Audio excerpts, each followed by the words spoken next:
Civil services with Nilesh channel आपका स्वागत करता है और आज हमारी 4th क्लास है परम्यूटेशंस एंड कॉम्बिनेशंस के ऊपर।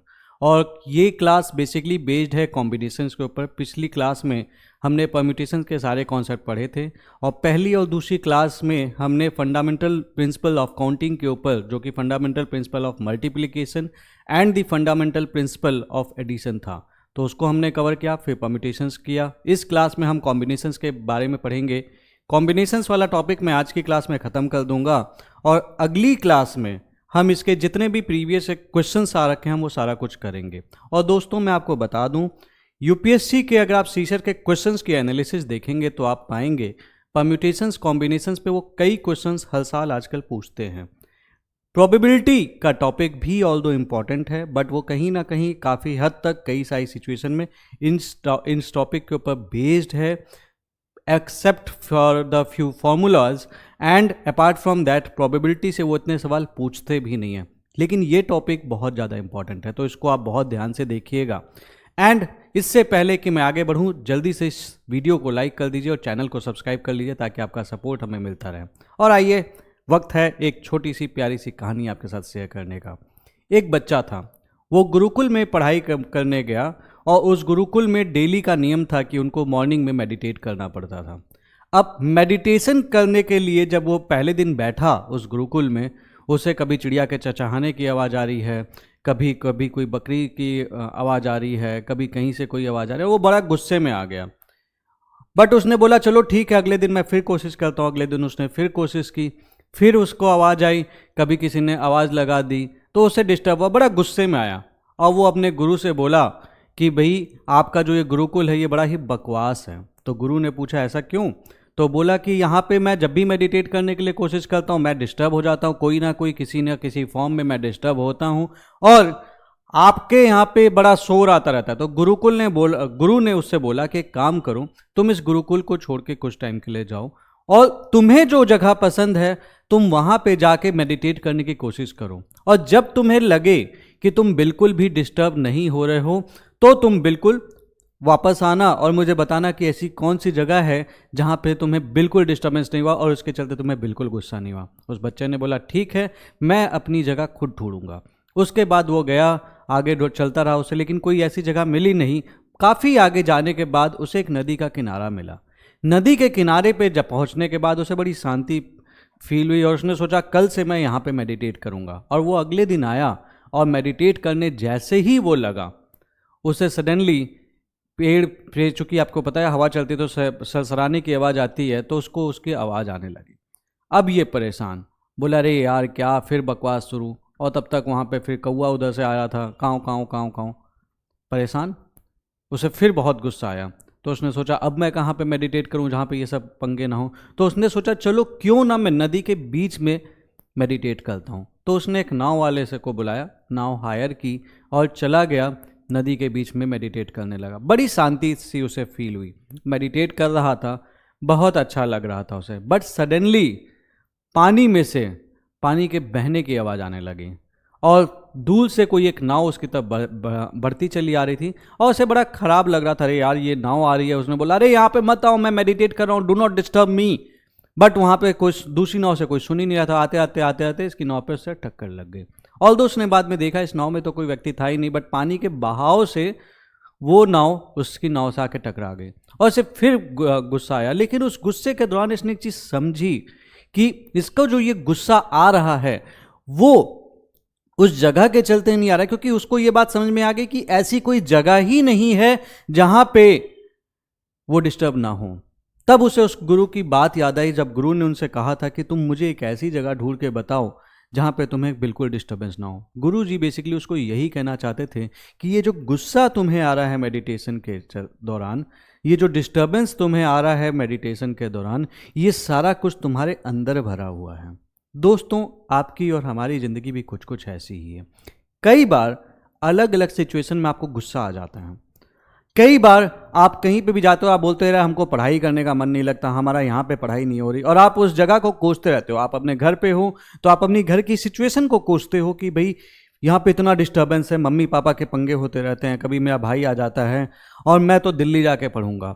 या फिर आप दिल्ली में होते हो तो आप यहाँ पे बोलते हो यार यहाँ पे कितना डिस्टर्बेंस है यार, जब देखो तब बगल वाला रूममेट आ जाता है, और मैं कभी भी बाहर निकलता हूँ तो किसी ना किसी फॉर्म में डिस्टर्बेंस रहता है। तो हम हमेशा उन सिचुएशन को कोसते रहते हैं। हमें ना तो घर अच्छा लगता है, ना तो हमें लाइब्रेरी अच्छी लगती है, ना तो हमें वो जगह अच्छी लगती है। प्रॉब्लम जगह में दोस्त कभी नहीं होती, प्रॉब्लम हमारे खुद के अंदर में होती है। अगर आप ये चीज समझ लो कि अगर आपने ये चीज ठान लिया कि आपको डिस्टर्ब नहीं होना है, तो आप डिस्टर्ब नहीं होगे। Nobody is going to disturb you, आपको कोई डिस्टर्ब नहीं कर पाएगा। बट आपको सिचुएशन के ऊपर रूल करना है, सिचुएशन को अपने ऊपर रूल नहीं होने देना है। और आपको जो ये गुस्सा आ रहा है ना, ये अपने आप धीमे धीमे शांत होता चलेगा, आपका पढ़ाई में मन लगने लगेगा। आप तो हमेशा ऐसे एग्जाम्पल सुनते भी आ रहे हैं कि भाई ये बंदा था जो स्ट्रीट लाइट के नीचे पड़ रहा था, ये साइकिल का पंचर बनाने वाला था, वो आज आईएएस बन गया। ये कोई हमारे यहाँ काम वाली आती थी आंटी जी, वो आईएएस, उनका बच्चा आईएएस बन गया। इतना गरीब इंसान था, वो आईएएस बन गया। उसके अब आपको तो एक स्टोरी भी पता है सूरज कुमार की, उनका पैर भी कट गया था ट्रेन से जब वो गिर गए थे, फिर भी he got into this IAS. तो अब आप सोचिए ऐसे ऐसे बच्चे जिन्होंने अपनी सिचुएशन से फाइट करके इस एग्जाम को क्रैक किया, और आप सिर्फ कंप्लेंट्स करते हैं कि हमारे पास हमारी सिचुएशन अच्छी हो नहीं पा रही। तो दोस्त, सिचुएशन तो सभी की वही होती है। भगवान आपको उतनी ही प्रॉब्लम्स देता है जितना आपको उसको हैंडल करने की क्षमता होती है। बट अक्सर हम उस प्रॉब्लम को अपने पर हावी होने देते हैं और हम खुद उस प्रॉब्लम्स के ऊपर हावी नहीं होते। तो मेरी आपको सलाह है कि आप उस प्रॉब्लम के ऊपर खुद हावी हो जाएं और अपनी पढ़ाई को करके इस एग्जाम को जरूर क्रैक करें। तो आइए समझते हैं आज की क्लास के बारे में। कॉम्बिनेशंस, परम्यूटेशंस हम पढ़ चुके हैं, आज हम कॉम्बिनेशंस के बारे में पढ़ेंगे। कुछ बेसिक कॉन्सेप्ट समझ लेते हैं। देखिए, अर्लियर जब हम परम्यूटेशंस पढ़ रहे थे तो हम क्या करते थे? वी यूज टू सेलेक्ट, हम चीज़ों को सेलेक्ट करते थे किसी ग्रुप में से, and then we use to arrange, हम अरेंज करते थे। जब हम सेलेक्ट करके अरेंज करते थे तो फिर हम बोलते थे कि हम बेसिकली इसके नंबर ऑफ परम्यूटेशंस देख रहे हैं। बट कॉम्बिनेशन में देखिए, इन दोनों को जब मैं लेता हूं, it is known as the permutation. But एक ऐसी सिचुएशन आ सकती है जब आपको किसी अरेंजमेंट से कोई मतलब नहीं है, आपको सिर्फ ये है कि भाई मान लो 10 बच्चे दिए, इसमें से मेरे को 2 बच्चों को सेलेक्ट करना है। मेरे को मतलब नहीं है कि पहले ये वाला बच्चा आएगा कि ये वाला बच्चा आएगा, एक ग्रुप मिल गया, दैट्स इट, मेरा काम खत्म हो गया। तो मैं सिर्फ सेलेक्ट करूंगा। जब मैं सिर्फ सेलेक्ट करूंगा, then it is called the combinations. तब इसको मैं कहूंगा कॉम्बिनेशंस। एग्जाम्पल के तौर पे मैं आपको बताता हूं। सपोज मेरे पास 4 अल्फ़ाबेट्स दिए हैं, ABCD, ठीक है, और मेरे को क्वेश्चन में बोला गया कि इसमें से कितने अल्फ़ाबेट्स आप इस तरह से चुन सकते हैं कि 3 अल्फ़ाबेट का ग्रुप बन जाए, 3 अल्फ़ाबेट का ग्रुप बन जाए। तो मैं इसमें से चुन सकता हूं ABC, मैं इसमें से चुन सकता हूं ACD, मैं इसमें से चुन सकता हूं BCD, और मैं इसमें से चुन सकता हूं ABD। तो ये अलग अलग अल्फ़ाबेट्स का ग्रुप बन गया। हमें इससे मतलब नहीं है कि ये ABC लिखा है या फिर BAC लिखा है, हमें इससे कोई मतलब नहीं है। हमें इससे मतलब नहीं है कि ये ABC लिखा है या CAB लिखा है, हमें केवल इससे मतलब है कि ABC हमारे हाथ में आ गया। तो basically we have to select, और सेलेक्ट करके हमारा प्रोसेस यहां से ओवर हो गया। तो मैं बोलूंगा these 4 are the combinations, that is हमने 3 को 4 में से सेलेक्ट कर लिया। तो इतने ग्रुप्स पॉसिबल हैं, 4 ग्रुप्स पॉसिबल हैं अगर हम 3 का पेयर, अगर हम 3 का ग्रुप बना रहे हैं 4 में से। सिंपल, हम यहीं पे रुक जाते हैं। अगर यही चीज़ परम्यूटेशंस होता तो हम इसको भी आपस में अरेंज करते हैं। और आपको पता है ABC को जब आप आपस में अरेंज करना शुरू करेंगे तो 6 अरेंजमेंट बनेंगे। तो 6 इसके, 6 इसके, 6 इसके, 6 इसके, 24 अरेंजमेंट बन जाते हैं। लेकिन हम उसमें इंटरेस्टेड नहीं हैं, हम केवल इसमें इंटरेस्टेड हैं कि हमारा भैया जो ग्रुप बने, बस एक बार ग्रुप बन जाए, कौन आगे पीछे हमको कोई समस्या नहीं है। फॉर एग्जाम्पल, अगर मेरे पास क्वेश्चन है select any 3 students from a class of 10 students, एक क्लास है जहां पे 10 बच्चे हैं, आपको इसमें से कोई भी 3 बच्चे सेलेक्ट करने हैं, कोई भी 3। हम इसमें इंटरेस्टेड नहीं है कि कौन पहले है कौन बाद में है, तो हम बोलेंगे this is the problem of combination. और जब हम इनके अरेंजमेंट में भी इंटरेस्टेड है कि कौन पहले आया कौन बाद में आया, तो वो प्रॉब्लम हो जाएगी परम्यूटेशन की। तो बेसिकली इसका मतलब ये था कि कॉम्बिनेशन में हम सिर्फ सिलेक्शन करते हैं, we select in the permutations, we select and amongst the selection we arrange. तो कॉम्बिनेशंस के इस हिसाब से अगर मैं डेफिनेशन की बात करूं तो ये है कॉम्बिनेशंस की definition. Each of the different selections made by taking some और all of the number of objects irrespective of their arrangement. ये बहुत इंपॉर्टेंट है, हमको इनका अरेंजमेंट से कोई मतलब नहीं है। It is called a combination. एक एग्जाम्पल के लिए अगर क्वेश्चन आ जाए कि अगर आपके पास लिस्ट दी कॉम्बिनेशन, अगर आपसे पास क्वेश्चन आ जाए कि हमने आपको अल्फ़ाबेट दे दिया सपोज ABC और आपसे बोल दिया इसमें से 2 अल्फ़ाबेट का आपको ग्रुप बनाना है, 2 अल्फ़ाबेट का ग्रुप बनाना है, तो ऐसे कितने ग्रुप पॉसिबल हैं? तो आप बोलोगे भैया A और B का मैं ग्रुप बना सकता हूँ, A और C का मैं ग्रुप बना सकता हूँ, B और C का मैं ग्रुप बना सकता हूँ, यही ग्रुप पॉसिबल है। तो मैं बोलूँगा it is the case of combination. But अगर ये प्रॉब्लम परम्यूटेशंस की होती तो मैं बोलता AB is a different group and BA is a different group, क्योंकि अरेंजमेंट हमारे लिए इंपॉर्टेंट था। AC is a different group, CA is a different group, ठीक है, BC is a different group, CB is a different group. तो यहाँ पे arrangement important था, यहाँ पे अरेंजमेंट इंपॉर्टेंट नहीं था। तो this is the problem of combination, this is the problem of permutation. तो कितने कॉम्बिनेशंस पॉसिबल हैं? 3। कितने परम्यूटेशंस पॉसिबल हैं? 6। ठीक है, तो ये परम्यूटेशन का होता तो ऐसा होता। तो यहीं से हम समझ लेते हैं कि दोनों के बीच में डिफरेंस क्या है। डिफरेंस आप समझिएगा, क्योंकि ये डिफरेंस समझना इसलिए ज़रूरी है क्योंकि क्वेश्चंस में आपको चुनना पड़ेगा कि आप क्या अरेंजमेंट में इंटरेस्टेड हैं या फिर आप सिर्फ और सिर्फ सिलेक्शन में इंटरेस्टेड हैं। तो मैं एक लाइन ड्रॉ कर ले रहा हूँ, यहाँ पे मैं कॉम्बिनेशंस के बारे में बात करता हूँ और मैं यहाँ पे परम्यूटेशंस के बारे में बात करता हूँ। इसको लिख लीजिएगा क्योंकि ये आपको क्वेश्चंस को सॉल्व करने में बड़ा हेल्प करेगा। आपको अगर ये पता चल गया कि ये परम्यूटेशंस का क्वेश्चन है कि कॉम्बिनेशन का क्वेश्चन है तो आप बिल्कुल परेशान नहीं होगे। अब कॉम्बिनेशंस में what you do, you are interested only in selection, केवल आपने सेलेक्ट करना है, ओनली सिलेक्शन। बट परम्यूटेशंस में आप क्या करोगे? सिलेक्शन करोगे plus arrangement in a definite order. तो what you do, you do the selection plus arrangement in a definite order। ठीक है, arrangement in a definite order, एक डेफिनिट ऑर्डर में आप अरेंजमेंट करेंगे। ठीक है, दूसरा डिफरेंस क्या है?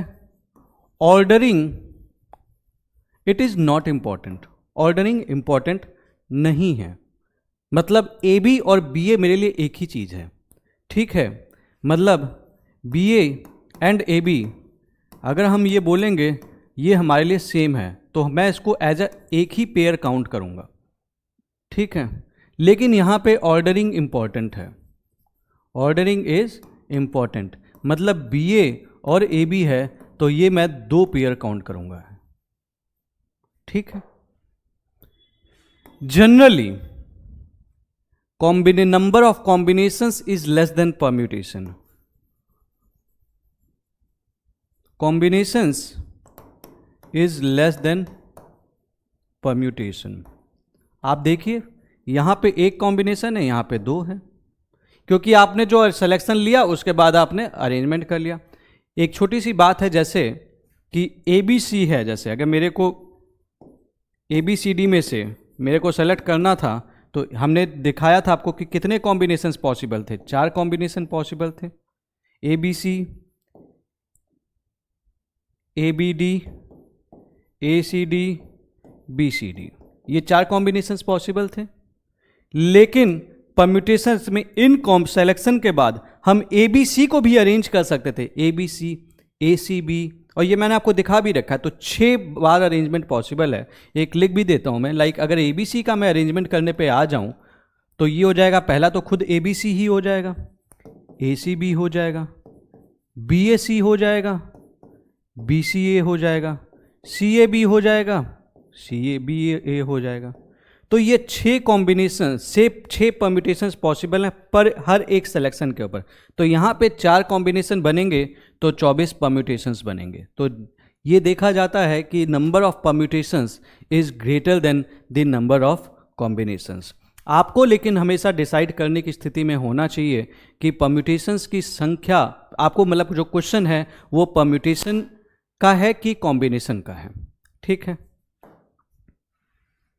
कुछ प्रॉपर्टी जान लेते हैं। प्रॉपर्टी से पहले लेकिन हम एक चीज समझ लेते हैं, ये चीज नोट कर लीजिएगा, the number of all combinations of n objects, ये लिख लीजिएगा, the number of all combinations, the number of all combinations of n objects,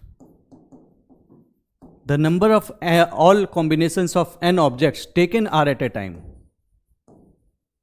taken are at a time, the number of combinations of all objects taken are at a time is denoted by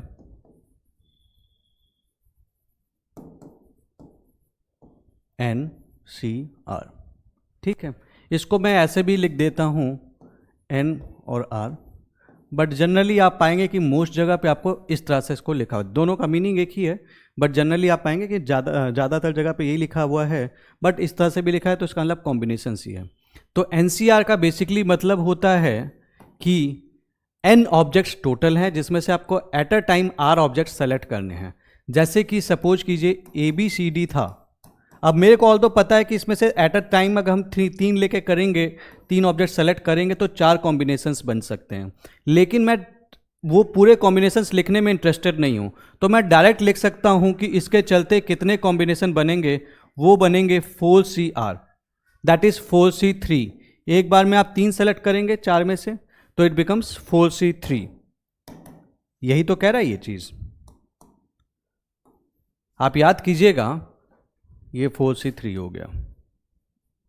आप याद कीजिएगा मैंने जब बताया था कि इस 4 alphabets में से आपको 3-3 ऑब्जेक्ट्स का ग्रुप बनाना है, तो आप इसको लिख सकते थे 4C3। दिस वहाँ पे जो था वो मैंने लिख दिया था। अब लेकिन इसको अगर हम करते हैं तो ये क्या आएगा, तो ये चीज़ इससे डोनेट होगा, लेकिन अगर इसको मैं एक्सप्रेस करना चाहूँगा तो इसको मैं इस तरह से लिख सकता हूँ, factorial n upon factorial r factorial n minus r। इसका ये एक्सपेंशन है, क्योंकि उसका कुछ ना कुछ एक्सपेंशन होगा, इसका ये एक्सपेंशन है। तो इस हिसाब से मैं अगर मैं इसको लिखना शुरू करूं तो ये आ जाएगा factorial 4 upon factorial 4 minus 3 upon factorial 3। Solve करते हैं, factorial 4 upon factorial 1 upon factorial 3, तो ये आ जाएगा 4 into factorial 3 upon factorial 3, cut गया तो ये आ जाएगा 4। तो मैं डायरेक्ट यहाँ से कैलकुलेट करके भी बोल सकता था कि 4 कॉम्बिनेशंस पॉसिबल होंगे। अब याद करना, यहाँ पे एक चीज़ याद करना आप कि कॉम्बिनेशंस में जब हम आप NPR लिखते थे तो हम क्या बोलते थे, it is factorial n upon factorial n minus r। Permutations में हम ये बोलते थे ना कि ये चीज़ बोलते थे factorial n upon factorial n minus r। Combinations में लेकिन ये जो r है ये एक्स्ट्रा आ गया, इसलिए ऑब्वियस ही बात है डिनोमिनेटर में नंबर ऑफ टर्म्स बढ़ रहे हैं, तो जो नंबर ऑफ टर्म्स अगर बढ़ेंगे तो ऑब्वियस ही बात है कॉम्बिनेशंस की संख्या परम्यूटेशन से कम हो जाएगी। आइए कुछ प्रॉपर्टी जान लेते हैं। ठीक है, पहली प्रॉपर्टी ये है कि NCR is equal to NCN minus R। NCR is equal to NCN minus R। इसका सीधा सा मतलब ये है कि अगर मैंने लिखा है 20C19, it simply means 20C20 minus 19। मैं इसको ये भी लिख सकता हूँ और ये आ जाएगा इक्वल टू 20C1। तो घुमा फिरा कि ये कह रहा है कि अगर यहाँ पे कोई R है, कोई बड़ा टर्म है, तो मैं इसका डिफरेंस निकाल के इसको छोटे टर्म में लिख सकता हूँ। इसका फ़ायदा कैसे होगा ये आपको दूसरी प्रॉपर्टी में पता चलेगा। दूसरी प्रॉपर्टी मेरे से ये कहती है कि NCR is equal to n into n minus 1 into n minus 2 into n minus 3, और ये मैं तब तक करता रहूँगा जब तक यहाँ पे मुझे n माइनस r प्लस 1 ना मिल जाए, upon 1 into 2 into 3 into 4 dot dot dot up to r। इसका फ़ायदा कहाँ पे होता है, जैसे मेरे पास एक कैलकुलेशन आ गई क्वेश्चन के दौरान, दैट इज़ इसकी वैल्यू 5C2 है। ठीक है, तो मैं इसको लिख सकता हूँ सीधे। अब आप यहाँ पे देखना n की वैल्यू कितनी है 5 है, r की वैल्यू कितनी है 2 है plus 1, that is 5 minus 2 that is 3 plus 1 4। तो मैं इसको ऊपर वाला टर्म कहाँ तक लेके जाऊँगा 4 तक लेके जाऊँगा केवल, 5 इंटू 4, और r की वैल्यू 2 है तो मैं इसको नीचे वाले को कहाँ तक लेके जाऊँगा 1 इंटू 2 दैट इज़, और इसको मैं फिर सीधे सॉल्व कर दूंगा, बोल दूंगा 10। तो बेसिकली ये कह ये रहा है कि जो भी यहाँ पे टर्म होगा उतने टर्म्स तक ही ऊपर वाले को मल्टीप्लाई कर दो और नीचे वाले को उसके फैक्टोरियल के फॉर्म में लिख दो। एक और एग्जांपल देके बताता हूँ। सपोज मेरे पास 10c3 है, तो मैं ऊपर के डिक्रीजिंग ऑर्डर में 3 टर्म्स ही लिखूंगा। अगर यहाँ पे 3 है तो मैं 3 बार ही लिखूंगा, 10 इंटू 9 इंटू 8 अपॉन, और इसको 1 इंटू 2 इंटू 3, और तो मैं 3 to 1 भी लिख सकता हूँ, उसमें कोई इश्यू नहीं। ये इसका एक्सटेंशन है। इसका फ़ायदा ये हुआ कि अगर मैंने यहाँ पे देखिए 20c19 था, इसको मैंने इस तरह से लिख दिया और 20c1 आ गया, तो इसके चलते मैं इसको सीधे लिखूंगा 20 इंटू, एक ही टर्म लिखना है तो 20c1 था तो मैं इसको सीधे लिख दूंगा, इसका मतलब हो जाएगा 20, क्योंकि 20 इंटू 19 तो करूँगा नहीं, मेरे को नंबर ऑफ टर्म्स उतने ही लिखने हैं जितने यहाँ पे हैं। तो यहाँ पे नंबर ऑफ टर्म्स 2 हैं तो मैं नंबर ऑफ टर्म्स 2 लिखूंगा और नीचे 1 इंटू 2 कर दूंगा। इसका मतलब ये है कि अगर 19c4 दिया हुआ है, या फिर मैं मान लेता हूँ 19c लेट्स से 16 दिया हुआ है, तो पहले मैं प्रॉपर्टी 1 का यूज करके इसको लिख दूंगा 19c 19 माइनस 16, ये दोनों सेम है, तो इसका मतलब मैं लिख दूंगा 19c3, और उसके बाद 19c3 लिखने के बाद इस वाली प्रॉपर्टी का यूज करूंगा, तो मैं इसको लिखूंगा 19 into 18 into 17 upon 3 into 2 into 1 या 1 to 3, और उसके बाद इसको सॉल्व कर दूंगा तो मेरी कैलकुलेशन आसान हो जाएगी। ठीक है, एक और प्रॉपर्टी है, ये प्रॉपर्टी ये कहती है, देखिए यहाँ पे समझिएगा, NCR की वैल्यू मुझे पता है, factorial n upon factorial r factorial n minus r। अब इसको तुम इधर लिख दो चाहे इधर लिख दो, इट हार्डली मैटर्स। लेकिन मुझे एक चीज़ ये भी पता है कि इतना जो टर्म है this is equal to NPR, जानता हूँ मैं, तो मैं ये लिख सकता हूँ is equal to NPR upon factorial r, लिख सकता हूँ। इसका सीधा सा मतलब है factorial r into NCR equal to NPR। बस यहाँ पे आके मैं फिर रुक जाता हूँ, और इसीलिए परम्यूटेशंस की संख्या फैक्टोरियल r से ज़्यादा होती है कॉम्बिनेशन के मुकाबले। ठीक है, अब आइए कुछ क्वेश्चंस देखते हैं, समझते हैं कैसे कैसे इन चीज़ों का यूज कर सकते हैं। From a class of 45 students, 45 students की क्लास है, इसमें से मेरे को 3 स्टूडेंट्स को सेलेक्ट करना है for a competition, in how many ways this can be done. सीधा स्ट्रेट सवाल है। कॉम्बिनेशन की डेफिनेशन देखिएगा, आप जाएंगे जब कॉम्बिनेशन की डेफिनेशन देखेंगे, the number of all combinations of n objects taken r at a time is donated by this NCR। और यहाँ पे आप ये इस क्वेश्चन को देखेंगे तो ये सीधा उसी फॉर्म, इसका जो बेसिक डेफिनेशन है उसी के ऊपर ही बेस्ड है। फ्रॉम ए क्लास ऑफ 45 बच्चे, 3 स्टूडेंट्स हमें चुनने हैं कॉम्पिटिशन के लिए, तो कितने वेज में इसको किया जा सकता है। अब यहाँ पे मैं अरेंजमेंट में इंटरेस्टेड नहीं हूँ, क्यों?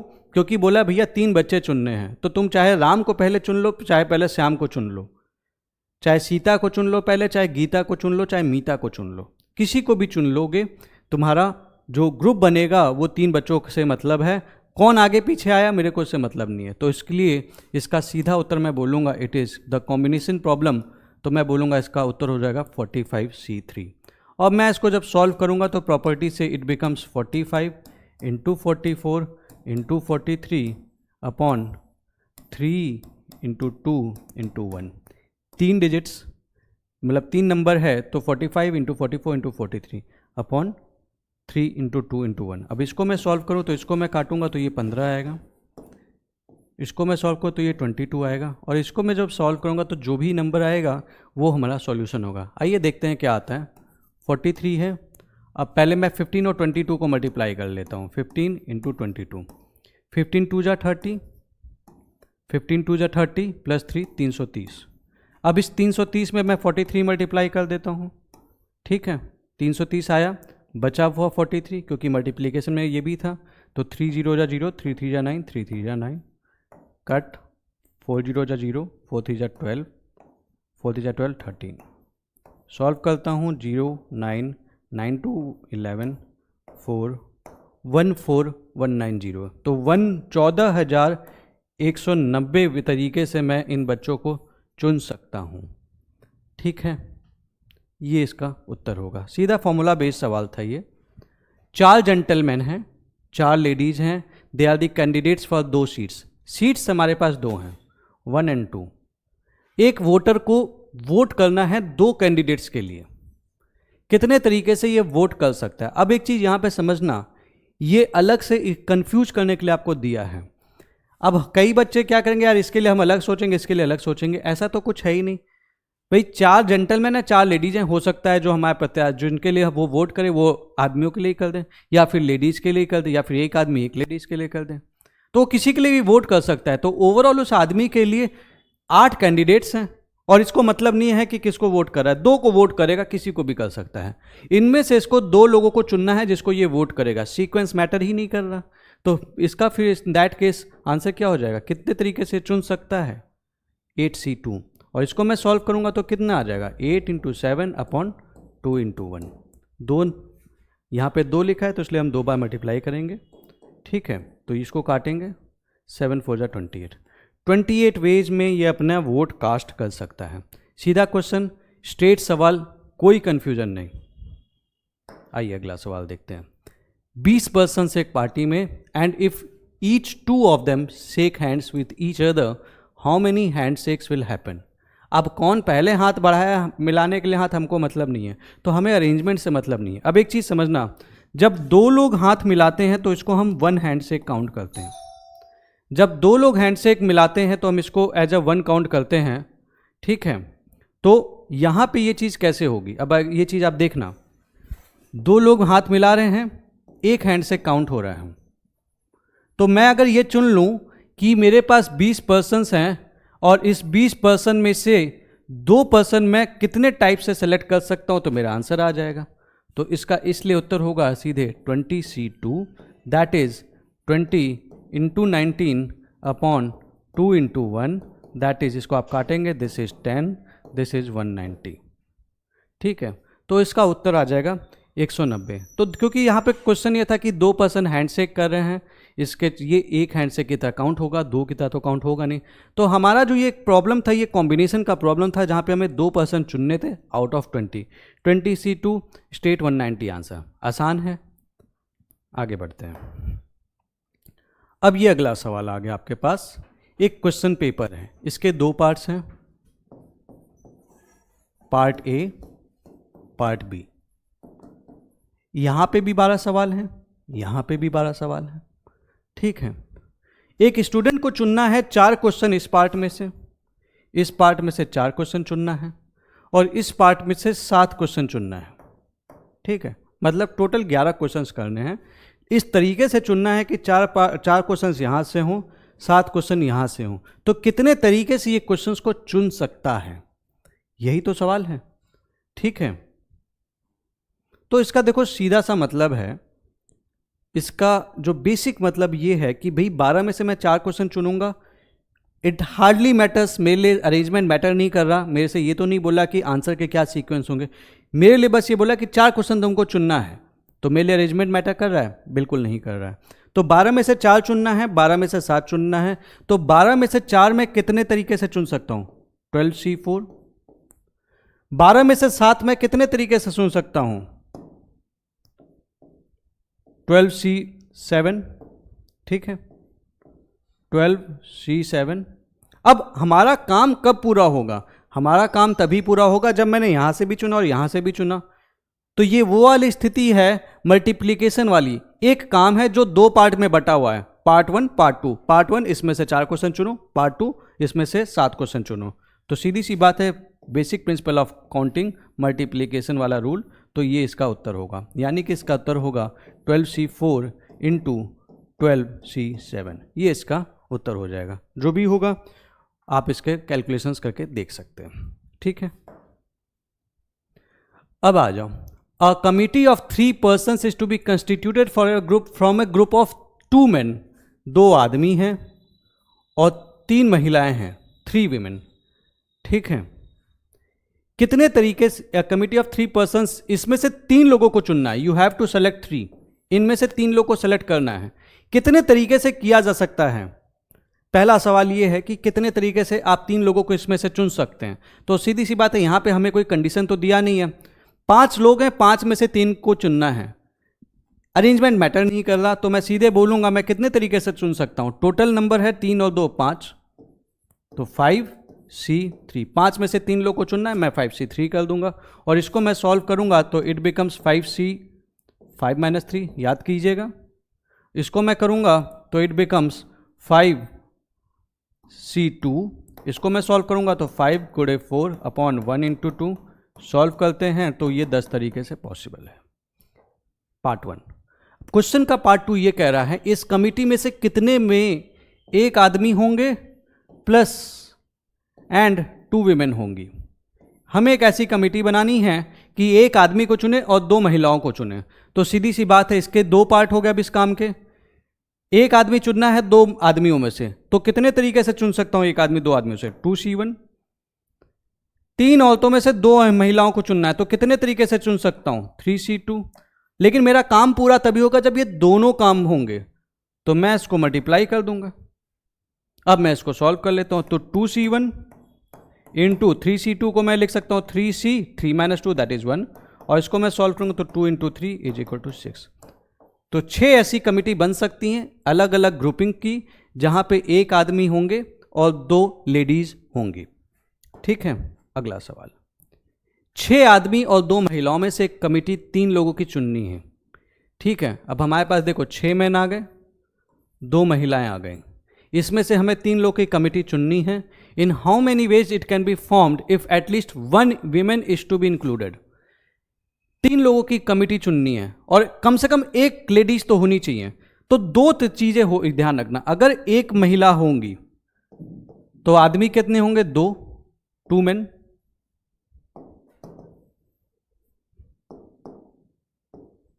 अगर एक महिला होंगी तो आदमी कितने होंगे, 2 मैन होंगे। और अगर लेडीज 2 होंगी, क्योंकि मैक्सिमम 2 लेडीज हैं, तो आदमी कितने होंगे, 1 मैन, क्योंकि 3 है ना, टोटल 3 ही तो चुनना है। एक लेडीज 2 आदमी चुन लो, या फिर 2 लेडीज 1 आदमी चुन लो। तो इसको मैं कितने तरीके से सेलेक्ट कर सकता हूं, 6 आदमी थे, 2 लेडीज थी, तो 2 औरतों में एक औरत कितने तरीके से चुन सकते हैं, 2C1। और 6 आदमियों में से 2 आदमी कितने तरीके से चुन सकते हैं, 6C2। यही तो है। यहां पे आ जाएं अगर प्लस, या फिर 2 औरतों में से 2 औरतें कितने तरीके से चुन सकते हैं, 2C2 इंटू 6 आदमियों में से एक आदमी कितने तरीके से चुन सकते हैं, 6C2, 6C1। और इसको मैं ऐड कर दूंगा तो इतने नंबर ऑफ वेज हैं जो हम इस अपना काम पूरा कर सकते हैं। क्योंकि ये वाला काम हुआ तो भी काम पूरा हो गया, ये वाला हुआ तो भी पूरा हो गया। तो ये दोनों एक दूसरे के इंडिपेंडेंट है तो प्लस हो जाएगा, ये दोनों एक दूसरे के ऊपर डिपेंडेंट है तभी काम पूरा होगा, तो इसलिए इनटू हो जाएगा।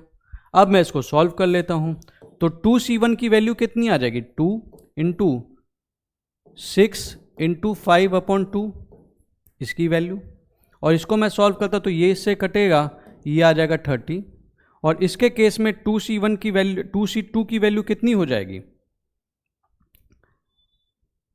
तो इसको मैं लिख देता हूं factorial 2 upon factorial 0 upon factorial 2 that is 1, ठीक है, इनटू इसकी वैल्यू आ जाएगी फैक्टोरियल 1 आ जाएगी, और इसकी वैल्यू आ जाएगी 6/1।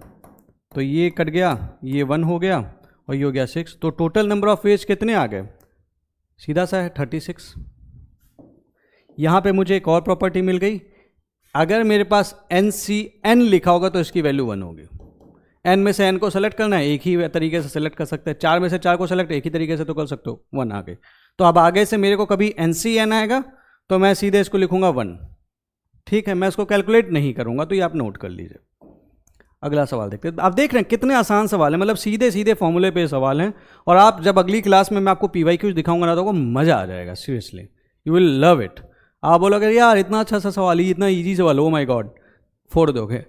एक बॉक्स है जिसमें 5 डिफरेंट वाइट और 6 डिफरेंट ब्लैक कलर हैं। एक बॉक्स है जिसमें 5 वाइट डिफरेंट हैं, 6 ब्लैक डिफरेंट हैं।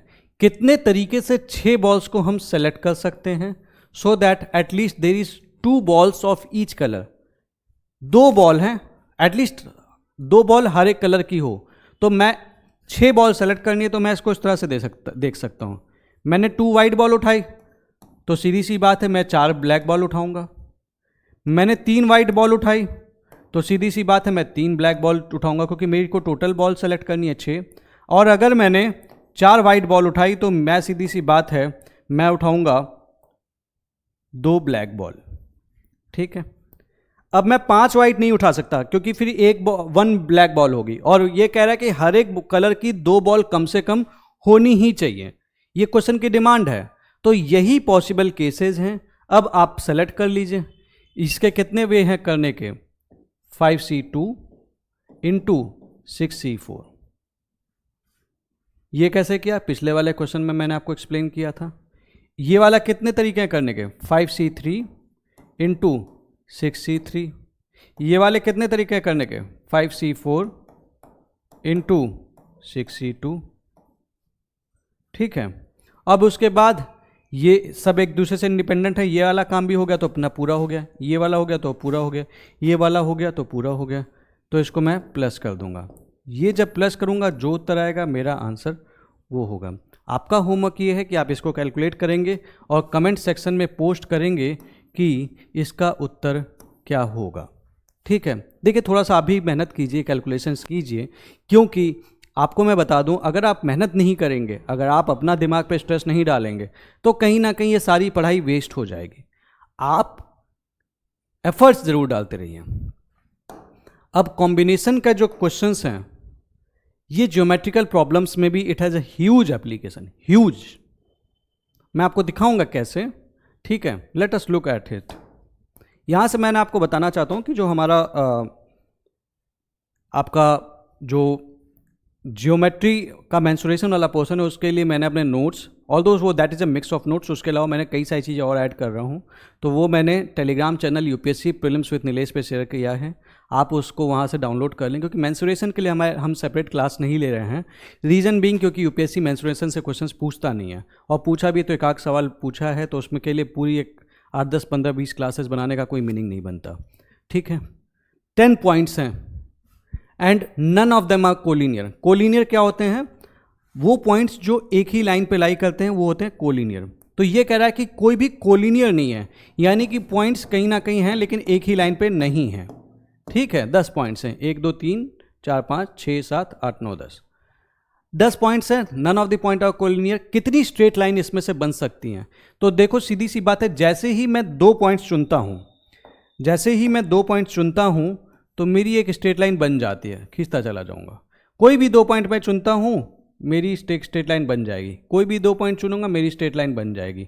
कोई भी 2 पॉइंट चुनूंगा मेरी स्ट्रेट लाइन बन जाएगी। कोई भी 2 पॉइंट चुनूंगा मेरी स्ट्रेट लाइन बन जाएगी। कोई भी 2 पॉइंट चुनूंगा मेरी स्ट्रेट लाइन बन जाएगी। कोई भी 2 पॉइंट चुनूंगा मेरी स्ट्रेट लाइन बन जाएगी। तो सीधी सी बात है, एक लाइन को बनाने के लिए मुझे 2 पॉइंट चाहिए।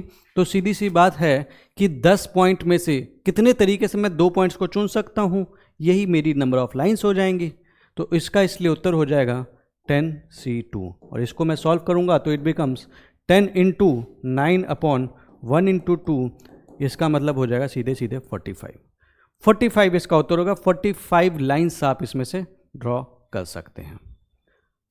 बट इस क्वेश्चन को हल्का सा ट्विस्ट कर दिया जाए कि 10 पॉइंट्स तो दिए हुए हैं, इसमें से 4 पॉइंट्स कोलिनियर हैं, मतलब वो एक ही लाइन पे ड्रॉ हैं।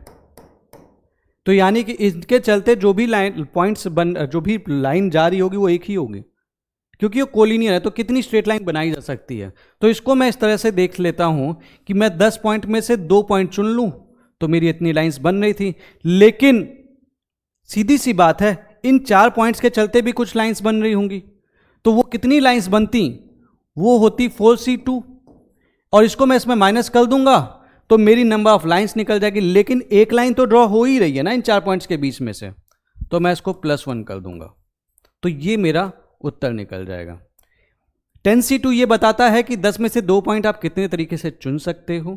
तो उतनी नंबर ऑफ लाइंस बनेंगी 10 पॉइंट से, provided they are not collinear. But अब हमें पता चल रहा है कि 4 पॉइंट्स जो हैं वो कोलिनियर हैं, तो उसके चलते कितनी नंबर ऑफ लाइंस बनती जो वेस्ट हो गई, हमारे काम की नहीं रही, वो हो गई 4c2। लेकिन +1 मैंने इसलिए कर दिया क्योंकि इन 4 पॉइंट्स के चलते एक लाइन तो बनेगी, एटलीस्ट एक लाइन बनेगी, तो ये हमने माइनस कर दिया। और इसको मैं सॉल्व कर लेता हूं। It becomes 10 × 9/2 × 1 minus 4 × 3/2 × 1 + 1। इसको मैं सॉल्व कर दूं, ये कटा 5, 5 9 45 माइनस 6 + 1, 46 - 6 दैट इज 40। 40 इसका उत्तर होगा। तो आसान है, इस टाइप से सीधा सीधा क्वेश्चन पूछा जाता है, ठीक है। अब यहाँ पे थोड़ा सा एक चीज़ और समझ लीजिए। तो अगर कभी ऐसा क्वेश्चन आ जाए कि अगर आपके पास n पॉइंट्स हैं, यू हैव n पॉइंट्स, ये नोट कर लीजिएगा, अगर आपके पास n पॉइंट्स हैं which are not collinear, if you have n points and none is collinear, अगर कोई भी कोलिनियर नहीं है तो number of straight lines, then number of straight lines कितनी बन सकती हैं, then the number of straight lines that can be drawn from these n points is nc2। Logic मैंने आपको पिछले क्वेश्चन में दे ही दिया है। अब ऐसा केस आ जाए कि आपके पास n पॉइंट्स हैं और इस n पॉइंट में से r पॉइंट्स आर कोलिनियर, तो मेरे नंबर ऑफ स्ट्रेट लाइन कितने होंगे, number of straight line is equal to nc2 minus rc2 + 1। nc2 दो पॉइंट्स कितने तरीके से आप सेलेक्ट कर सकते हैं, rc2 उनके चलते कितनी लाइंस बनती जो हमारे लिए वेस्ट थी, कोई काम की नहीं थी, तो लेकिन उनके चलते एक लाइन तो बनी रही थी, ठीक है। तो ये होगा। अब कभी एक ऐसा क्वेश्चन आ जाए, एक यहां पे और है, you have n points, none is collinear,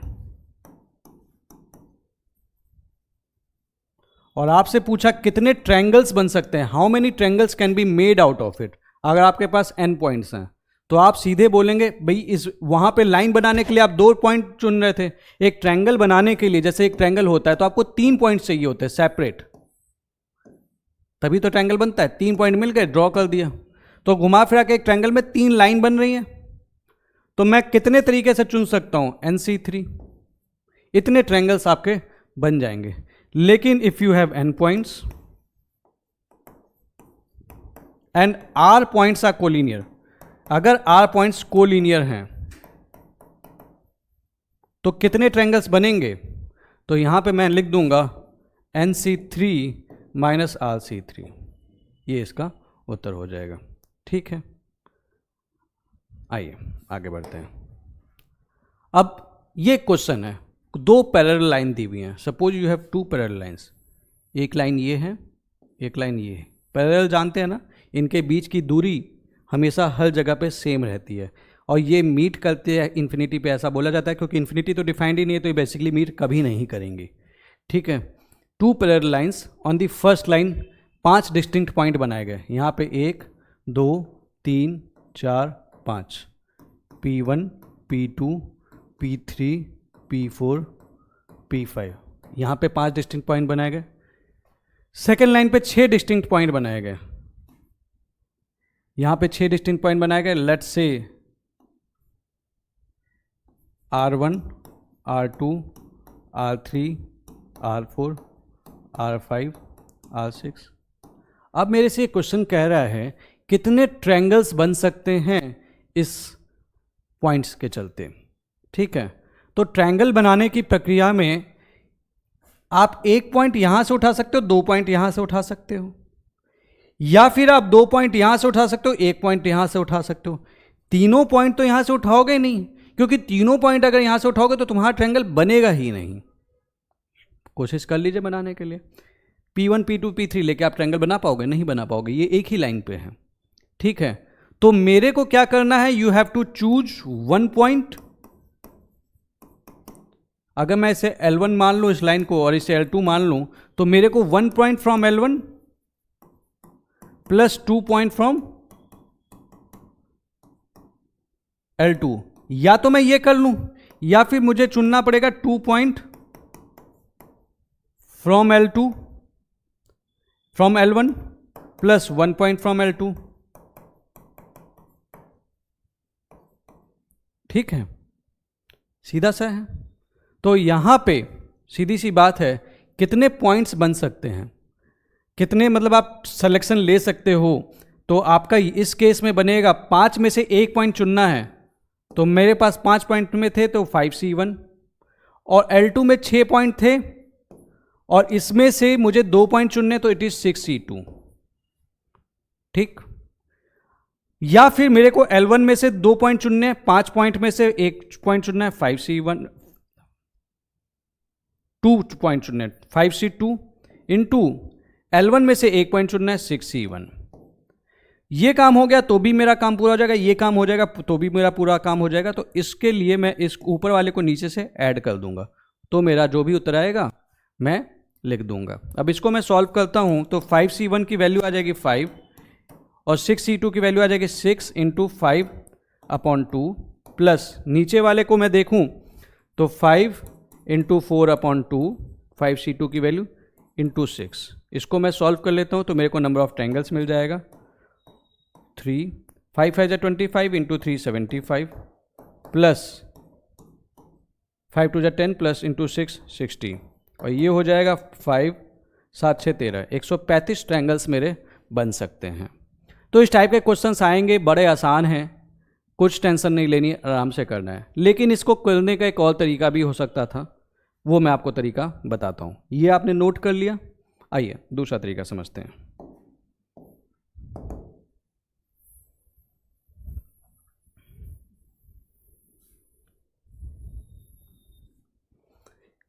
समझिएगा, हमारे पास टोटल 11 पॉइंट्स थे, ऊपर वाले 5, नीचे वाले 6। इन 11 पॉइंट्स में से मैं कितने ट्रायंगल बना सकता हूं, अभी मैं इससे कंसर्न नहीं हूं ये कोलिनियर है कि नॉन कोलिनियर है। 11 पॉइंट से मैं कितने ट्रायंगल्स बना सकता हूं, वो हो जाएगा सीधा 11C3। सिंपल, जो मैंने अब जो सेम लॉजिक जो मैंने पहले दिया था। अब लेकिन कुछ ट्रायंगल्स वेस्ट हो रहे हैं, वो वाले ट्रायंगल्स वेस्ट हो रहे हैं जो इन 5 पॉइंट्स के चलते बनते, वो भी इसमें इंक्लूड कर लिया हमने। तो वो वाले ट्रायंगल्स माइनस कर देता हूं 5C3, और 3 पॉइंट्स को लेके इसके जितने सेट बनते उसको भी मैं माइनस कर दूं।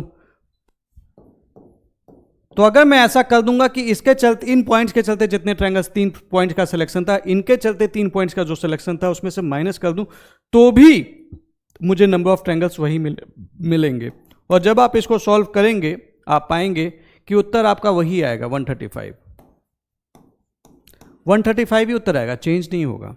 आप इसे सॉल्व करके चेक भी कर सकते हैं, ये आपके ऊपर मैं छोड़ता हूं। ठीक है, सिमिलर क्वेश्चन, आपके पास एक ट्रायंगल है ABC,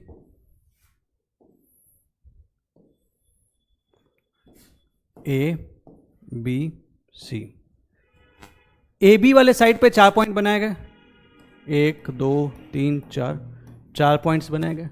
BC वाले साइड पे 5 पॉइंट बनाए गए, 1 2 3 4 5, और AC वाले साइड पे 6 पॉइंट बनाए गए, 1 2 3 4 5 6। कितने ट्रायंगल्स बन सकते हैं? सेम लॉजिक, पिछला क्वेश्चन याद है, सेम लॉजिक लगा दो। कितने टोटल पॉइंट्स हैं? 6 4 10 5 15। 15 पॉइंट्स, 15 में से कितने ट्रायंगल बना सकते हो? 15C3। लेकिन 4 वाले जो ये पॉइंट्स हैं, 4 पॉइंट्स हैं, इसमें से 3 पॉइंट्स कितने तरीके से सेलेक्ट कर सकते हो? 4C3। 6 पॉइंट्स में से 3 पॉइंट्स कितने तरीके से सेलेक्ट कर सकते हो? 6C3। 5 पॉइंट्स में से 3 पॉइंट कितने तरीके से सेलेक्ट कर सकते हो? 5C3।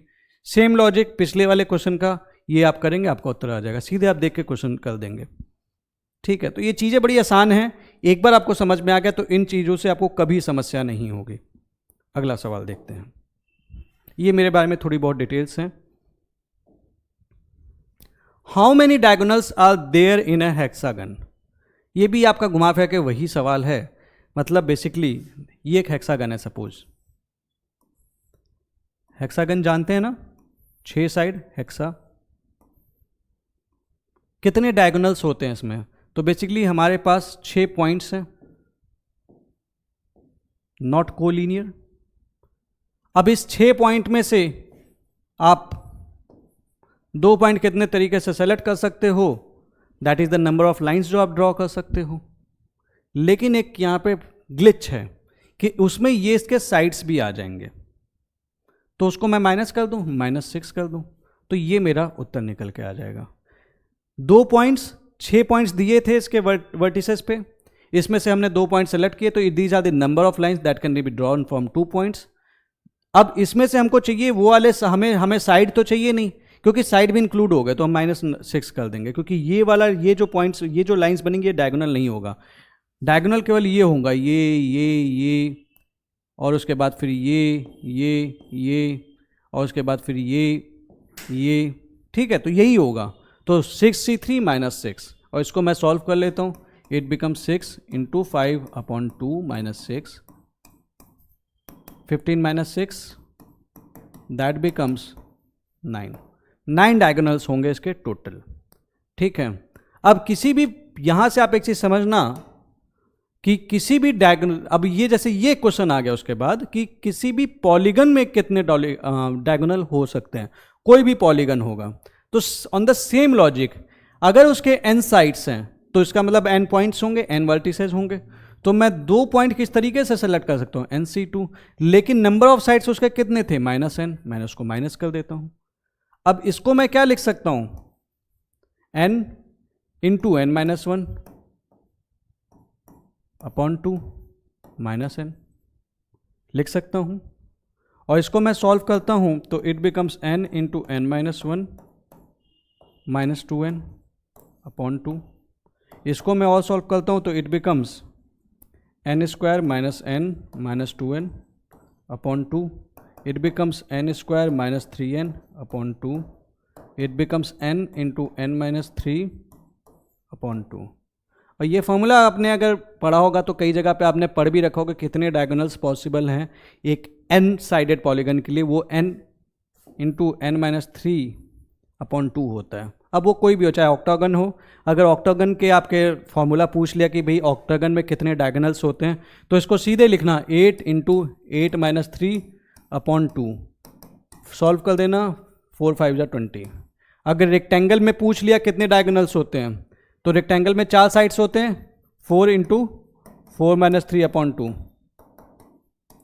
रेक्टेंगल में 2 डायगोनल्स होते हैं, 4 साइड्स होते हैं, ये आपको ऐसे भी पता है, ये 2 ही डायगोनल होते हैं, यहाँ पे 2 आ जाएगा। पेंटागन हो, हेक्सागन हो, हेप्टागन हो, ऑक्टागन हो, नोनागन हो, डेकागन हो, जोनोगन हो, ठीक है, तो आप इसको इस तरह से कर सकते हैं।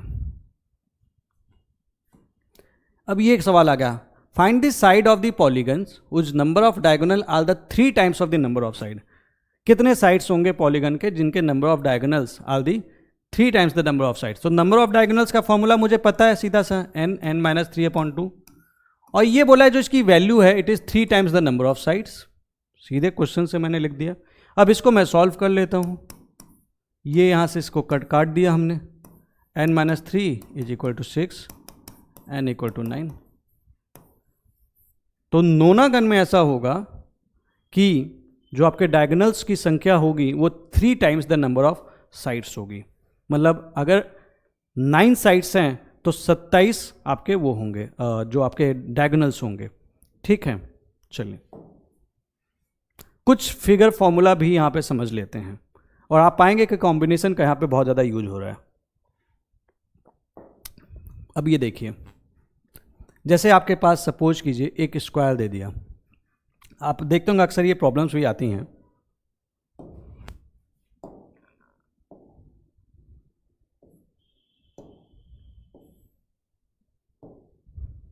चलो मैं बना ही देता हूं।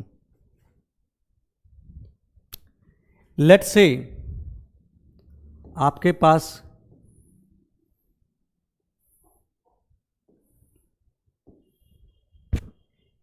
ये दे दिया और पूछता है कि भई ये स्क्वायर था, इसके मिड पॉइंट्स को ज्वाइन कर दिया, कितने स्क्वायर्स होंगे।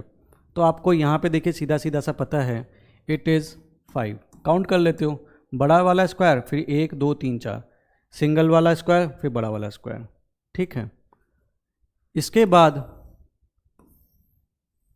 ये वाला भी होता है कई बार, डिवाइड कर देते हैं, मतलब बेसिकली डिवाइड की तरह इसको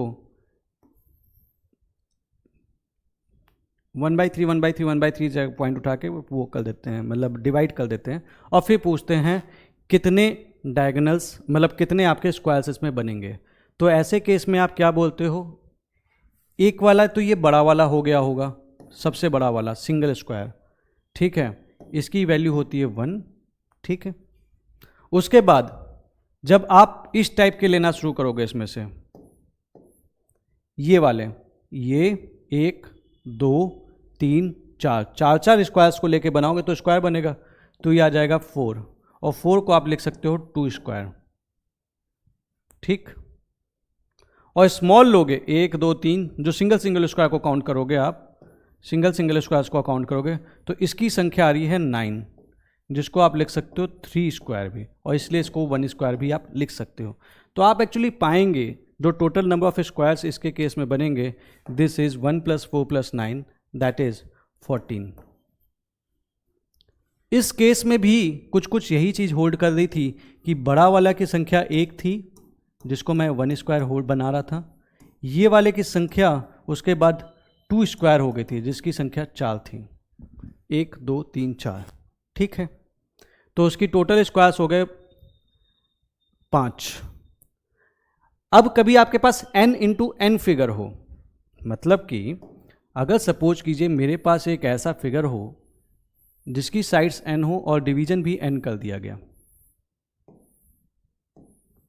सपोज 1 2 3 4 5 6,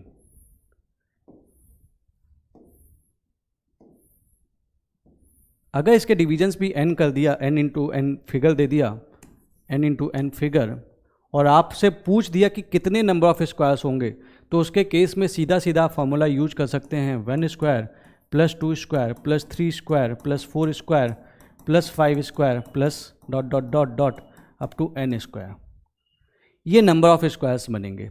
और आपको पता है इसका एडिशन क्या होता है, सीधा सा आप जानते हैं, मैंने आपको बता रखा है, n × n + 1 2n + 1 upon 6।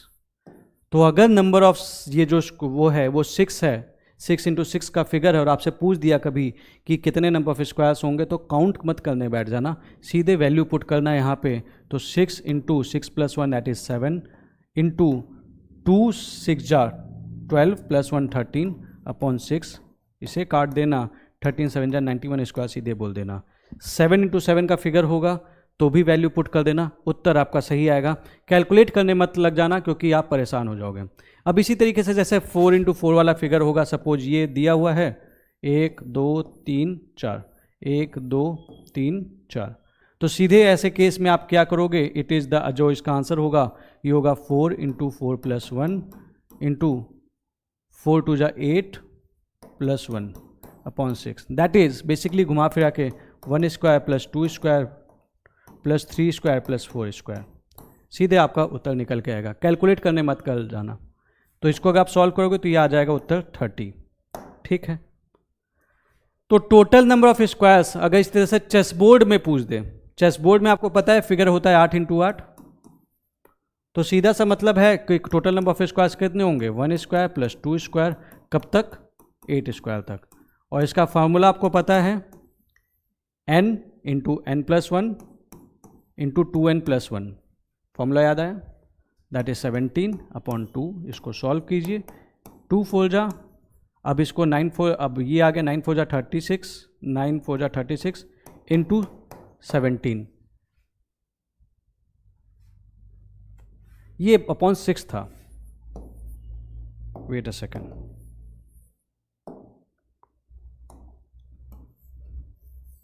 Mistake, ठीक है, 8 × 9 8 × 9 इंटू 17 अपॉन 6, और मैं काटना शुरू करूँगा तो ये आ जाएगा 2 3 जा 2 4 जा 3 3 जा 4 3 जा 12 इंटू 17, ठीक है।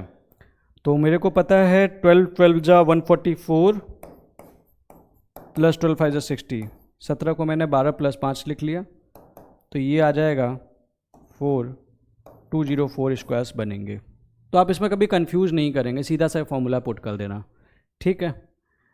इस टाइप के क्वेश्चंस बड़े इंपॉर्टेंट होते हैं, सीधे सीधे इस पे होते चले जाते हैं। ठीक है, आगे बढ़ते हैं। अब आपके पास कभी एक फिगर आ गया, सपोज स्ट्रेट फिगर नहीं है,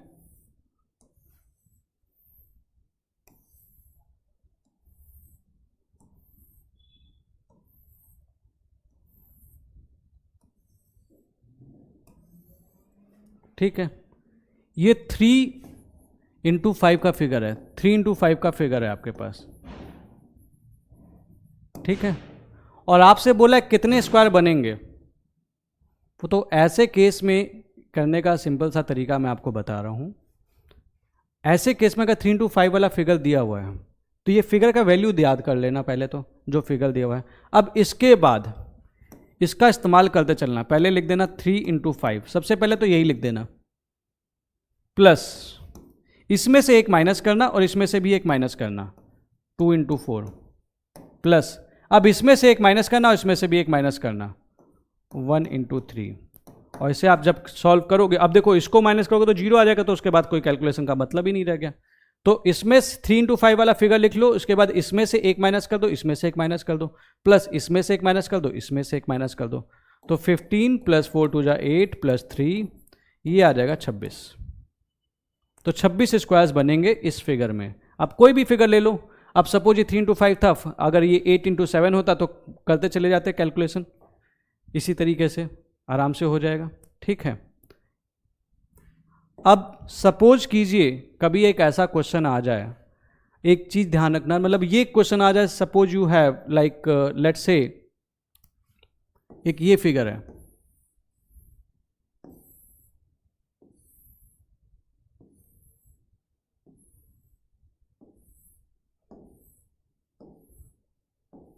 ये फिगर है, और ये फिगर क्या कह रहा है, इट इज 4×5 फिगर है, 4×5 फिगर है।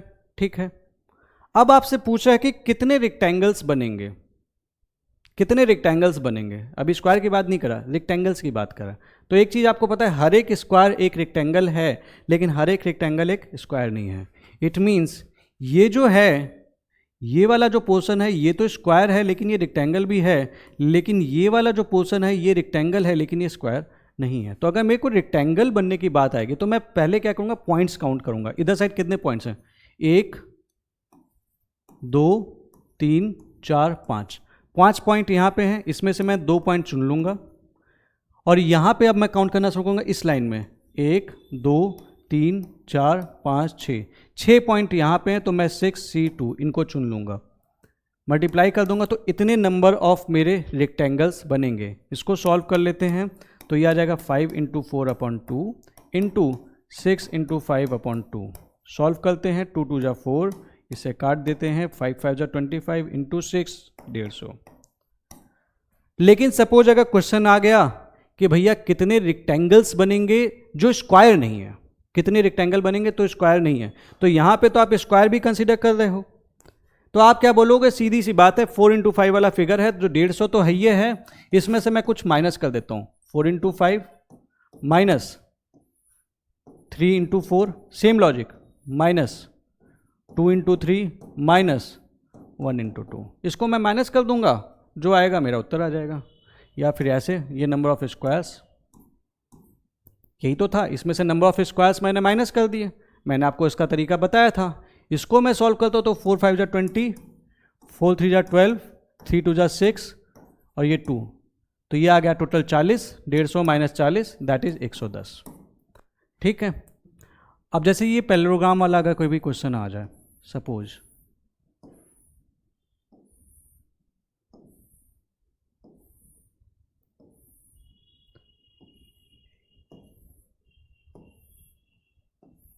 कभी ऐसा आ जाए, कभी कोई पैरेललोग्राम दिया हो और आपसे पूछ दे इस इमेज में कि कितने पैरेललोग्राम बनेंगे, तो पॉइंट्स काउंट करो, 1 2 3 4 5 6, इसमें से मेरे को 2 पॉइंट चुनना है, 6C2। अब इस धर वाले भी पॉइंट्स काउंट कर लो, 1 2 3 4 5 6, 6C2, जो भी वैल्यू आएगा वो आपका उत्तर आएगा।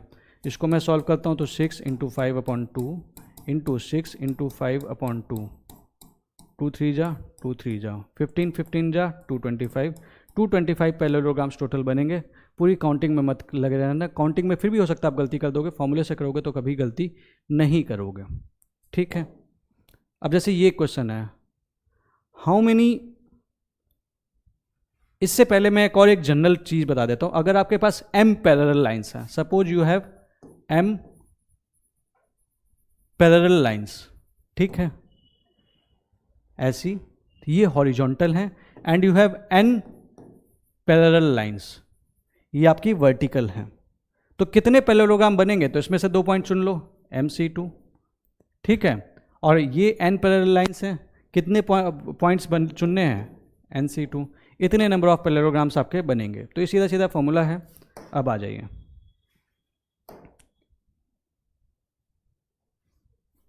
ठीक है, okay. How many words can be made from the word monk? Monk से कितने वर्ड्स हम बना सकते हैं? अब ये आपका एक क्वेश्चन आ गया, ठीक है, तो ये क्वेश्चन आ गया। तो अब यहाँ पे क्या करना है, सीधा सा मतलब है मॉन्क से हम कितने वर्ड्स बना सकते हैं, इसका सीधा सा मतलब है, देखो कोई अल्फ़ाबेट रिपीट तो कर नहीं रहा है, ऐसा कुछ बोला नहीं है, तो फिर सीधा सा आएगा इसका आंसर फैक्टोरियल 4। आपको याद होगा मैंने बताया था, या फिर 4 प्लेस, इसको 4 तरीके से भर सकते हैं, इसको 3 तरीके से, इसको 2 तरीके से, 1 तरीके से, फैक्टोरियल 4 इसका उत्तर होगा। तो इस तरीके के क्वेश्चन तो देखो मैंने आपसे डिस्कस कर रखे हैं, तो इसमें आपको घबराने वाली कोई बात नहीं है, बिल्कुल नहीं घबराना है, बिल्कुल टेंशन नहीं लेनी है, बिल्कुल भी आपको मतलब सोचना नहीं है यार ये क्वेश्चन देखते ही एकदम उड़ा के रख देना है। अब क्वेश्चन जैसे कभी आ जाए, जैसे ये वाला क्वेश्चन है कुछ, how many words can be made from the word Apple, आपको मैंने बताया था ऐसे केस में, अब देखो एप्पल से 5 वाली प्लेस है, ठीक है, तो फैक्टोरियल 5 मैं बना सकता हूँ नंबर ऑफ वर्ड्स, लेकिन रिपीटिंग है, p is repeating, upon factorial 2 कर दूंगा, जो भी आएगा मेरा उत्तर आएगा। इसको मैं सॉल्व करता हूँ तो 5 into 4 into 3 into 2 into 1 upon 2 into 1, solve कर लीजिए, इसको काट दीजिए, 5 4 जा 20 इंटू 3 60, ठीक। तो इस तरह से आप कई सारे क्वेश्चंस हैं जो आप कर सकते हैं। मैथमेटिक्स के अल्फ़ाबेट से कितने वर्ड्स बना सकते हैं, तो मैं इसमें देख लेता हूँ कितने रिपीटिंग हैं। टोटल है हमारे वर्ड्स MATHEMATICS, तो देखिए सीधी सी बात है, M रिपीटिंग है, A रिपीटिंग है, T रिपीटिंग है। अब 3 4 5 6 7 8 9 10 11, तो 11 आपके टोटल नंबर ऑफ वर्ड्स थे। तो 11 अगर ये रिपीटिंग नहीं होते, अगर रिपीटिंग नहीं होते तो 11 फैक्टोरियल वर्ड्स बन सकते थे, लेकिन रिपीटिंग है 3 M A और T, तो उसको डिवाइड कर दीजिए, फैक्टोरियल 2 फैक्टोरियल 2 फैक्टोरियल 2, सॉल्व कर लीजिए, जो उत्तर आएगा वही आपका आंसर होगा, ठीक है। अगला सवाल, how many words can be made from the word mathematics whereby all the vowels always occur together? सारे वॉवल्स एक साथ आने चाहिए, तो पहले एक बार सारे वॉवल्स देख लेता हूँ कितने हैं, MATHEMATICS, तो हमारे पास है 4 वॉवल, 4 वॉवल हैं। इन चारों को मैं एक वर्ड मान लेता हूँ, ठीक है, इन चारों को मैं एक वर्ड मान लेता हूँ, तो टोटल नंबर ऑफ वर्ड्स कितने हो गए, 7 ये और 1 8, तो कितने वर्ड्स बन सकते थे, फैक्टोरियल 8। लेकिन समस्या ये है कि इसमें M रिपीटिंग है और T रिपीटिंग है, तो इसको मेरे को इससे डिवाइड करना पड़ेगा, but at the same time इनका भी आपस में अरेंजमेंट हो सकता था, तो इनका अरेंजमेंट कितने टाइप से हो सकता था, फैक्टोरियल 4, लेकिन इसमें भी रिपीटिंग है, फैक्टोरियल A, मतलब 2A है जो रिपीटिंग है, तो इसके लिए डिवाइड कर देंगे फैक्टोरियल 2 से, ठीक है। ये कॉन्सेप्ट मैंने आपसे डिस्कस किया ही था, तो ये इसका उत्तर हो जाएगा, factorial 8 into factorial 4 upon factorial 2 into factorial 2 into factorial 2, ये इसका उत्तर होगा, ठीक है। आइए देखते हैं, ये बड़ा अच्छा सवाल है और इसमें कई टाइप के सवाल मैंने इंक्लूड कर दिए हैं, क्योंकि ये क्वेश्चंस पूछते रहते हैं अक्सर इस टाइप के, तो ये आप समझिएगा। हमारे पास एक क्लास है जिसमें 4 बॉयज़ और 4 गर्ल्स हैं, ठीक है, 4 बॉयज़ हैं और 4 गर्ल्स हैं, ठीक है। कितनी वे में कमेटी बन सकती है 4 पर्सन्स की, कितनी वे में कमेटी बन सकती है 4 पर्सन की। अब आपसे से यहाँ पे ये नहीं कह रहा कि को लड़के चुनेंगे कि गर्ल्स चुनेंगे, तो हमें 8 में से 4 लोगों को सेलेक्ट करना है, तो मैं सीधे बोल दूंगा 8C4, 8C4 तरीके से ये कमिटी बन सकती है। ऑर्डर मैटर नहीं करता, आपने कितने गर्ल्स लिए कितने बॉयज़ लिए हैं वो मैटर नहीं करता। तो ये सीधे आएगा 8C4। इसको सॉल्व कर लेंगे, इसका उत्तर आ जाएगा।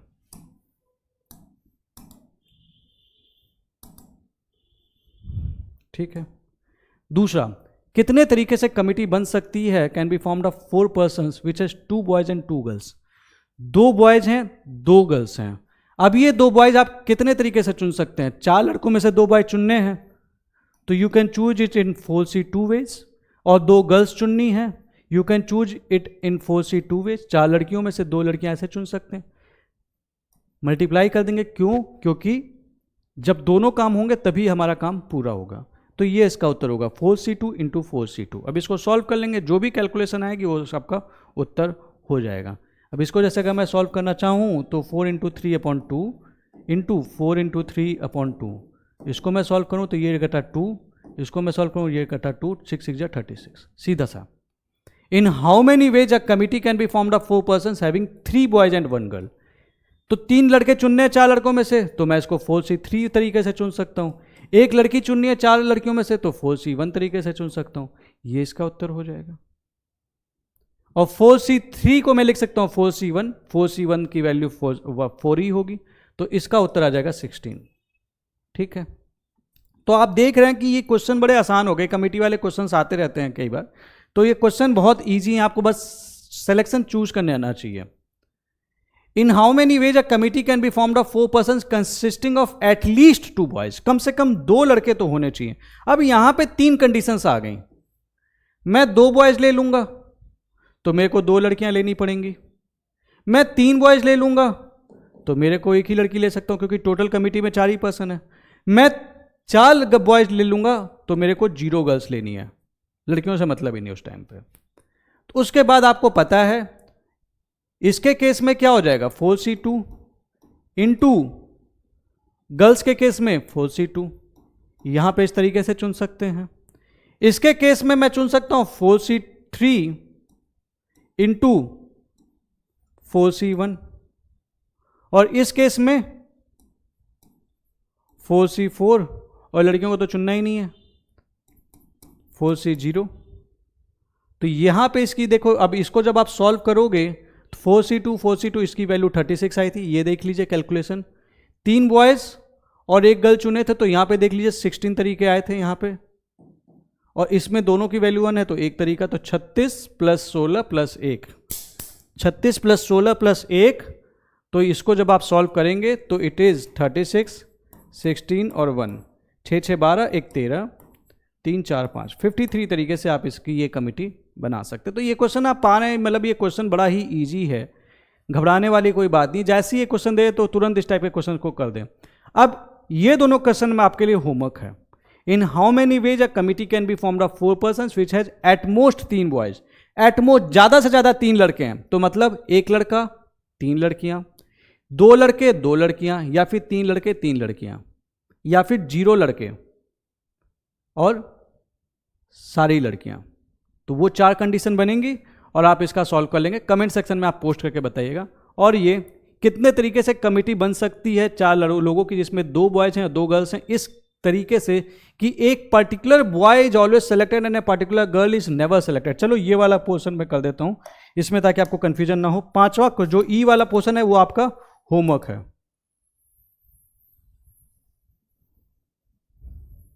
ठीक है। ये क्वेश्चन ये कह रहा है हमें इस तरह से सिलेक्शन करना है 4 पर्सन का, जिसमें 2 लड़के 2 लड़कियां होंगी, इस तरीके से कि एक पर्टिकुलर बॉय हमेशा सेलेक्ट होता है और एक पर्टिकुलर गर्ल कभी सेलेक्ट नहीं होती है। तो सीधी सी बात है, अगर एक पर्टिकुलर लड़का सेलेक्ट हमेशा होता है तो बचे कितने लड़के, 3, और 3 में से कितने लड़के सेलेक्ट करने हैं, एक ही तो चुनना है, 3C1, क्योंकि एक तो हमने सेलेक्ट कर ही लिया ना, तो अब हमें 3 में से ही एक ही को चुनना है। अब एक लड़की कभी सेलेक्ट नहीं होती है, तो हमें उनमें से कितनी लड़कियां उठानी है, 2। ठीक है। तो सीधी सी बात है, इसमें से 3C2 यहां से आपको कितने लड़के उठाने हैं, 3C1, इतने लड़के आपको लेने हैं कि भैया ये आ जाओ, तुम हमारी टीम में बन जाओ। यहां पे कितनी लड़कियों को बोलना है कि भैया आ जाओ टीम में आ जाओ, 3C2। क्यों? क्योंकि एक गर्ल इज नेवर सेलेक्टेड, तो आपके पास कितनी गर्ल्स बची? 3। 3 में से आपको 2 को सेलेक्ट करना है, ठीक है। So out of 3 you have to select 2, out of 3 you have to select 1। तो ये चीज हो गई, ये कर लेंगे, ठीक है। चलिए आगे बढ़ते हैं। How many triangles can be formed by joining the vertices of A hexagon? तो ये तो आसान है, 6c3 वेज हो जाएगा। कैसे होगा आपको बता ही है, ठीक है। कितने ट्रायंगल्स बन सकते हैं by joining the vertices of an hexagon? That is the 6c3 ways. It is simple, 6 × 5 × 4/3 × 2 × 1, ये काटेंगे ये काटेंगे, 20 ट्रायंगल्स बन सकते हैं। क्योंकि 6 पॉइंट्स होंगे हेक्सागन के, तो 6 पॉइंट्स में से 3 पॉइंट आपको चुनना है, ठीक है। आइए आगे बढ़ते हैं। From a class of 25 students, 10 चुनने हैं आपको पार्टी के लिए। 25 बच्चे हैं, इसमें से आपको 10 बच्चे चुनने हैं। 3 स्टूडेंट्स हैं जिन्होंने डिसाइड किया इधर ये 3 हमेशा होंगे या फिर इन तीनों में से कोई भी नहीं होगा। तो कितने तरीके से उनको चुना जा सकता है? तो सपोज अगर 3 ज्वाइन, अगर हम मान लेते हैं कि 3 लोग ज्वाइन कर लेते हैं, तो अब आपके पास चुनने के लिए कितने लोग हैं? 22 लोगों में से आपको चुनना है। कितने बच्चों को चुनना है? 10 में से 3 चुन गए, तो 7 को ही चुनना है। तो इस केस में कितने लोग, अगर तीनों ये ज्वाइन कर रहे हैं, तो कितने तरीके से आप चुन सकते हैं 7 लोगों को 22 में से? 22c7। अब ऐसा होता है कि नन ज्वाइन, 3 डू नॉट, अब इन्होंने ज्वाइन करने से मना कर दिया, तो हमारे पास कितने बच्चे हो गए जिनमें से चुनेंगे आप? 22, क्योंकि 3 तो मना कर दे, बोले हम भैया जाएंगे ही नहीं, तो 22 बचे। और इनमें से कितने लोगों को आपको चुनना है? 10 लोगों को चुनना है, 10 इन्हीं में से सेलेक्ट करना है, तो 22c10। तो फाइनल हमारा जो आंसर आएगा, इसलिए ये आ जाएगा 22c7 + 22c10, ये आपका उत्तर होगा। और इसको सॉल्व करेंगे, जो भी आएगा वो आपका उत्तर निकल जाएगा, ठीक है। In how many words with or without meaning can be formed using all the letters of the word equation at a time, just so that vowel और consonant हमेशा साथ में आए? तो सीधी सी बात है, देख लेते हैं कितने वॉवेल हैं, कितने कॉन्सोनेंट हैं। E, Q, U, A, T, I, O, N। तो हमारे जो हैं वॉवेल वो 5 हैं, कॉन्सोनेंट को क्या है वो 3 है। कॉन्सोनेंट 3 है, वॉवेल 5 है, ठीक है। अब हमको इस तरह से बनाना है कि ये हमेशा साथ में हो, तो इनके चलते आपस में कितने अरेंजमेंट पॉसिबल हैं? फैक्टोरियल 5। इनके आपस में कितने अरेंजमेंट पॉसिबल हैं? फैक्टोरियल 3, ठीक है। इनके आपस में इतने अरेंजमेंट पॉसिबल हैं, फैक्टोरियल 5। इनके आपस में कितने अरेंजमेंट पॉसिबल हैं? फैक्टोरियल 3। लेकिन ये आगे पीछे भी हो सकते हैं, ये इधर आ जाएगा, ये इधर आ जाएगा, या ये इधर आ जाएगा, ये इधर आ जाएगा। तो आपस में कितने अरेंजमेंट पॉसिबल हैं? फैक्टोरियल 2। तो अल्टीमेट आंसर आपका हो जाएगा फैक्टोरियल 5 × फैक्टोरियल 3 × फैक्टोरियल 2। इसको सॉल्व कर लेंगे, जो भी आएगा वो उत्तर होगा। उत्तर इसका आएगा 1440। आगे बढ़ते हैं। In how many ways 5 girls and 3 boys be seated in a row so that no 2 boys are together? ये एक अच्छा सवाल है, और ये आज की क्लास का आखिरी सवाल भी है, और इसी के साथ कॉम्बिनेशन खत्म हो जाएगा। कितने तरीके से 5 गर्ल्स और 3 बॉयज चुने जा सकते हैं? इस एक रो बनानी है, तो बेसिकली हमारी रो में 8 लोग हैं, 1 2 3 4 5 6 7 8, so that no 2 boys are together, कोई भी लड़के साथ में नहीं हैं। तो वो एक सिचुएशन बन सकती है, सपोज करते हैं कि हम गर्ल्स की बात कर लेते हैं, कि हम गर्ल्स का लाइक अरेंजमेंट करते हैं, जी जी जी जी जी, ठीक है। अब गर्ल्स के इधर लड़का इधर बैठ सकता है, इधर बैठ सकता है, इधर बैठ सकता है, इधर बैठ सकता है, इधर बैठ सकता है, ऐसा सिचुएशन। अब लड़के लेकिन 3 ही है, सपोज यहाँ पे बैठ गए, तो यहाँ पे ये तीनों लड़कियां साथ बैठ जाएंगी। यहाँ पे अगर ये दोनों लड़के नहीं बैठे, तो ये गर्ल बैठेंगी, ये गर्ल बैठेंगी, फिर ये सब इधर बैठेंगे, तो कोई समस्या नहीं है। ये क्वेश्चन बेसिकली ये कह रहा है, क्योंकि 5 गर्ल्स हैं, तो उनके अकॉर्डिंग हम इस तरह से अरेंजमेंट कर लें कि जगह बन जाए। तो 5 गर्ल्स आपस में किस तरीके से अरेंज हो सकती हैं? Factorial 5 ways. और इन 5 गर्ल्स के चलते जगह कितनी बनी?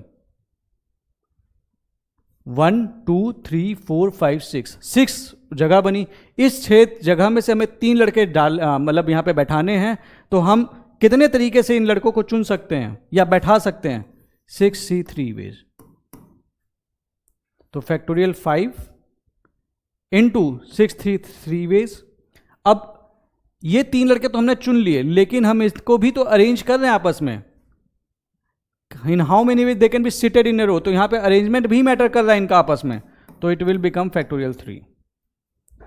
तो ये लड़के हमने चुने। फैक्टोरियल 3 हमने इसलिए किया क्योंकि बेसिकली वो आपस में भी इधर उधर बैठ सकते, तो बेसिकली ये परम्यूटेशन वाला क्वेश्चन बन गया। तो और ये गर्ल्स जो थी ये आपस में कितने तरीके से बैठ सकती थी? Factorial 5 ways. तो दैट इज वाई इसका आंसर ये हो जाएगा, या फिर हम फैक्टोरियल 5 इंटू 6p3 भी लिख सकते थे। ठीक है, तो ये था जो कॉम्बिनेशन के बारे में। तो आप पाएंगे अब जो भी आपके क्वेश्चंस यूपीएससी के आए ना, आप हलवा हो जाएगा आपके लिए सवाल। अगली वीडियो में हम वो सारी चीज़ें डिस्कस करेंगे। अगर ये वीडियो अच्छी लगी हो तो वीडियो को यार लाइक ज़रूर करना और चैनल को सब्सक्राइब जरूर करना। एंड इस टेलीग्राम चैनल को जरूर ज्वाइन कीजिए। कई सारी चीज़ें, इनफैक्ट मेंसुरेशन के जो भी फॉर्मूलाज एटसेट्रा आपको यूपीएससी के लिए ज़रूरत है, वो सारा कुछ मैं इसी पे प्रोवाइड करूँगा। एंड अगर आपको बेस्ट पीवाईक्यू चाहिए तो आप यहाँ पे रजिस्टर, यहाँ से परचेज कर सकते हैं।